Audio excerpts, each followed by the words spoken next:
चढ़ती कला fast news. नमस्कार, मैं रचना शर्मा चढ़ती कला टाइम टीवी देख रहे सभी दर्शकों का स्वागत करती हूं। आप देख रहे हैं फास्ट न्यूज। कहनी और कथनी में अंतर, अपनी ही बात से पलटे भूटानी पीएम।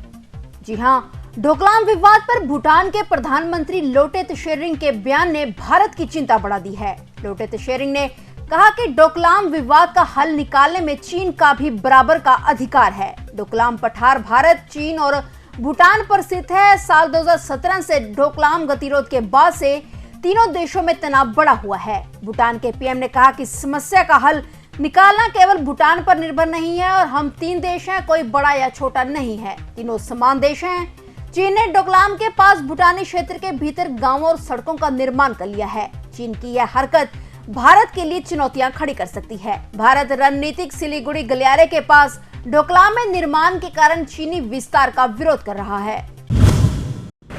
अमृतपाल सिंह के होशियारपुर में छिपे होने की आशंका से सारा इलाका सील।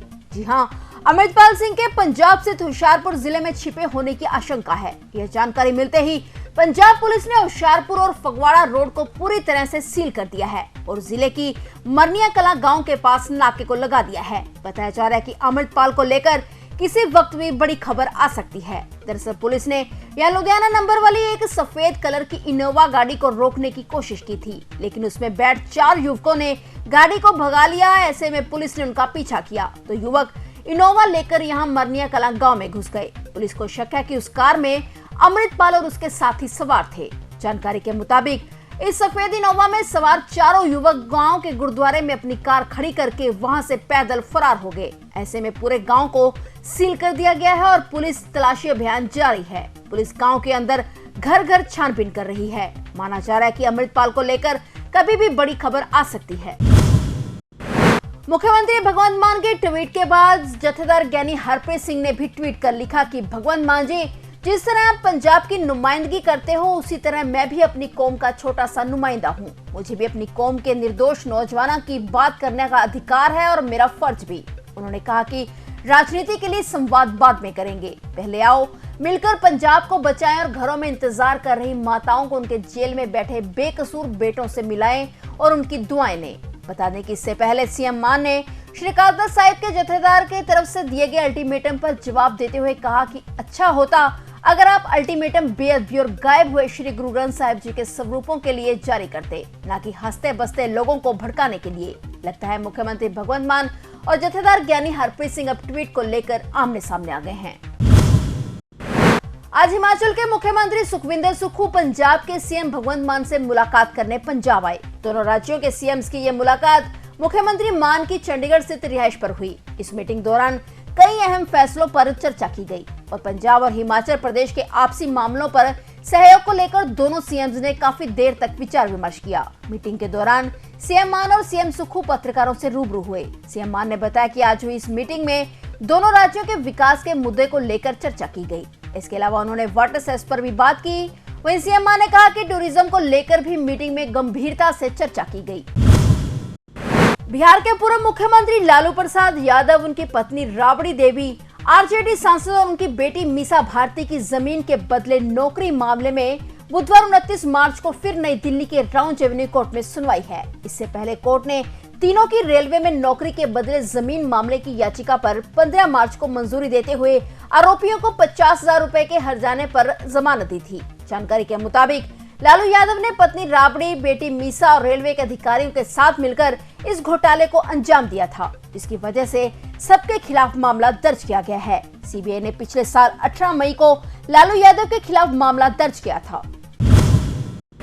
अफगानिस्तान की राजधानी काबुल में एक बार फिर से भूकंप आया है। भूकंप की तीव्रता 4.3 मापी गई है। नेशनल सेंटर फॉर सिस्मोलॉजी के मुताबिक आज सुबह 5:49 पर यह भूकंप महसूस किया गया। भूकंप का केंद्र काबुल में था। हालांकि किसी तरह की जानमाल की नुकसान की पुष्टि नहीं हुई है। बता दें कि इससे पहले भूकंप को भारत की राजधानी दिल्ली, पंजाब, हरियाणा सहित उत्तर भारत के कई हिस्सों में भी महसूस किया गया था। खन्ना में हुए इस भीषण सड़क हादसे में 3 लोगों की मौत हो गई। जानकारी के अनुसार समराला रोड पर सलौंदी गांव के नजदीक टिप्पर और ट्रक के बीच सीधी टक्कर हो गई। इस हादसे में ट्रक ड्राइवर कंडक्टर और एक बुजुर्ग की मौत हो गई। मृतकों की पहचान जगतार सिंह बिला निवासी सलाना, हरिंदर यादव निवासी बिहार और सतनाम सिंह निवासी ललोड़ी के रूप में हुई। पुलिस ने हादसे की जांच शुरू कर दी है। पुलिस ने बताया कि टक्कर इतनी भयानक थी कि जेसीबी की मदद से लोगों को बाहर निकालना पड़ा। पंजाब के प्रसिद्ध सिंगर बब्बू मान को लेकर बड़ी खबर सामने आई है। पंजाब के प्रसिद्ध सिंगर बब्बू मान का ट्विटर अकाउंट भारत में बंद कर दिया गया है। पता चला कि कुछ दिन पहले बब्बू मान को जान से मारने की धमकियां मिली थी, जिसके बाद ट्विटर ने कानूनी मांग के चलते उक्त कार्रवाई की। बता दें कि बब्बू मान आज अपना 48वां जन्मदिन मना रहे हैं। इस खास मौके पर उन्हें ये इतना बड़ा झटका लगा है। ट्विटर पर बब्बू मान के 2,42,000 से ज्यादा फॉलोअर्स हैं। उत्तर प्रदेश में बुलंदशहर जिले की शिकारपुर पुलिस ने हाल ही में हुई दंपत्ति की हत्या का पर्दाफाश करते हुए उनकी ही नाबालिग बेटी को गिरफ्तार कर उनके कब्जे से हत्या में प्रयोग किया गया हथियार बरामद कर लिया। घटना की जांच के दौरान पुलिस को एक ऑडियो प्राप्त हुई, जिसमें मृतक दंपत्ति की बेटी एक युवक से नशे की गोलियां लाने के लिए कह रही है, लेकिन युवक गोली लाने से मना कर देता है। इसके बाद किशोरी पर शक हुआ तो उससे गहनता से पूछताछ की गई। इस पर उसने सारा राज अपने आप उगल दिया। इंदौर के 6 मंजिला होटल में बुधवार सुबह आग लगने के बाद अग्निशमन दस्ते ने इसमें फंसी 3 महिलाओं समेत 8 लोगों को सुरक्षित बाहर निकाला।